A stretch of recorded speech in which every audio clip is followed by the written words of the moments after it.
Heat are back in the finals. It's the second time in 4 years. Sixth trip overall for head coach Erik Spoelstra. Game or a series, but sort of away.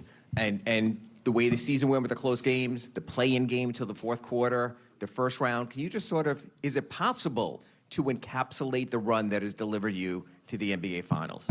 I'll get to that. Let me first say this about Boston. I mentioned it out there to Ernie, but we tip our hat to the Celtics organization. They are first class. Pat feels a certain way about Boston, so I make sure that everybody feels a certain way about Boston. That's part of my job as the caretaker.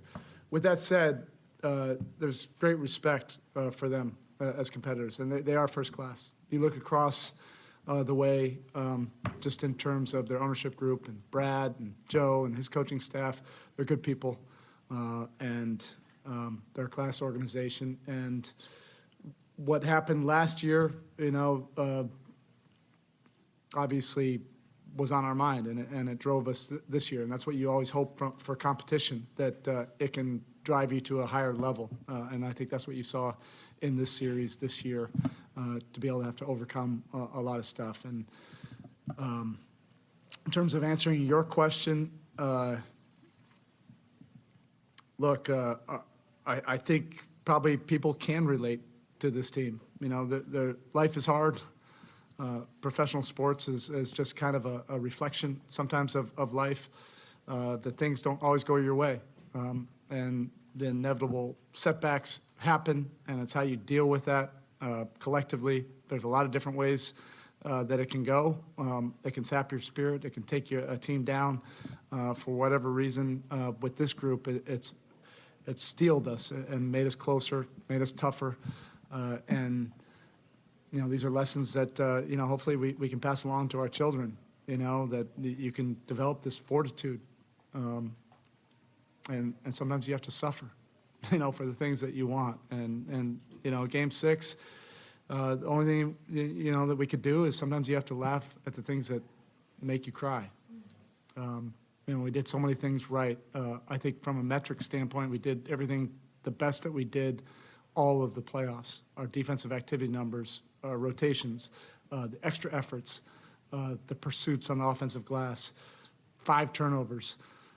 We felt like we did all the right things. We had our, season high numbers of attacks, and then to come up short, that could puncture a team spirit. But instead, that just drove us to more resolve to try to get the job done. I definitely noticed it after the Atlanta game, the next day in the film session, how badly this team wanted to keep this season going. And then I felt the exact same way yesterday when we met after our flight. Everybody got to get everything out of their system from the night before, and then we just focused on rallying around each other and focusing on the next task. And we have some incredible competitors in that locker room. They love the challenge. They love putting themselves out there in front of everybody, open to criticism, open to everything, but to compete for it. And that's a beautiful thing. We know we have more work to do, but damn, is this hard. It is hard. It's hard business, and it's hard to survive 3 rounds just to get to that final round. We're extremely grateful for that. We're not even going to think about this next round until we get to Denver.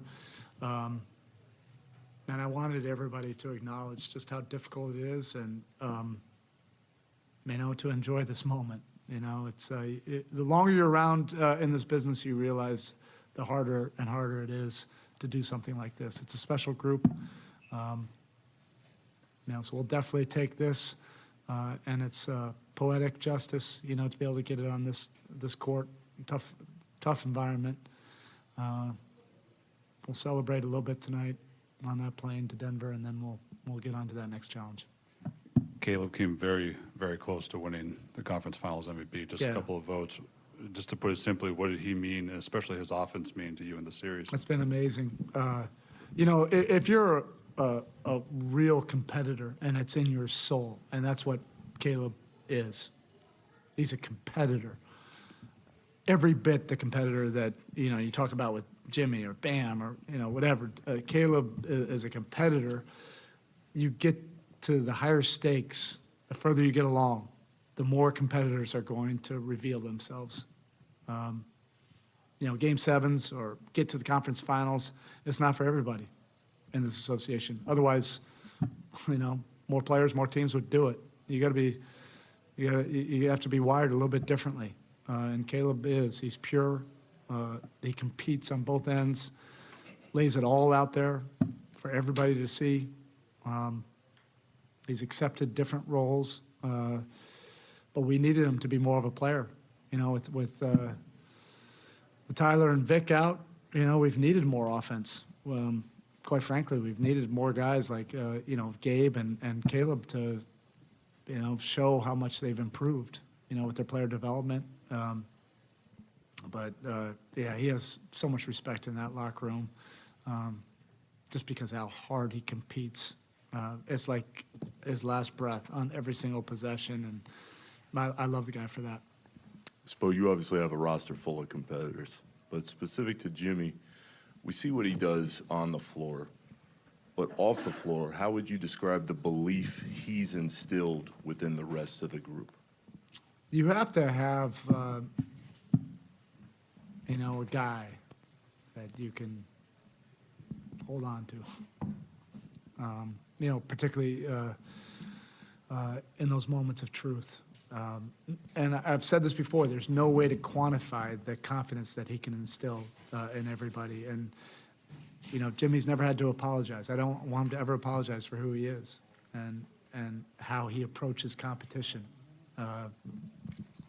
It's intense. It's not for everybody, and we're not for everybody. That's why we think it's like an incredible marriage. We never judge him on that. He doesn't judge us for how crazy we get.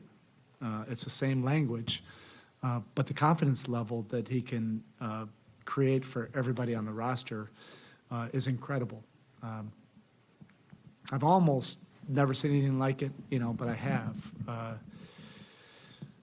But he's special, because he does it on both ends of the court.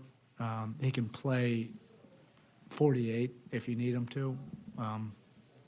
And then he just has a way also that, he has a hard edge, and he's gnarly, but he knows how to have a soft touch just to give somebody some confidence at the right times. That's a special gift that he has.